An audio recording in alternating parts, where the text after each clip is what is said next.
शेतकरी नेते रविकांत तुपकर यांनी 8 तारखेला चक्काजाम आंदोलन करण्याचा इशारा दिला होता। तुपकर यांच्या इशाऱ्यानंतर नांदेडमध्ये तुपकर यांचे कार्यकर्ते रस्त्यावर उतरले होते।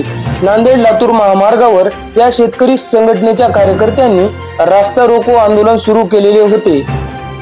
ओला दुष्काळ जाहीर करा, सरसकट कर्जमाफी द्या, पीक विम्याची रक्कम तात्काळ शेतकऱ्याच्या खात्यात जमा करा, अशा विविध मागण्यांसाठी हे आंदोलन करण्यात आले आहे। या रास्ता रोको आंदोलनामुळे नांदेड लातूर महामार्गावरील वाहतूक काही काळ खोळंबली।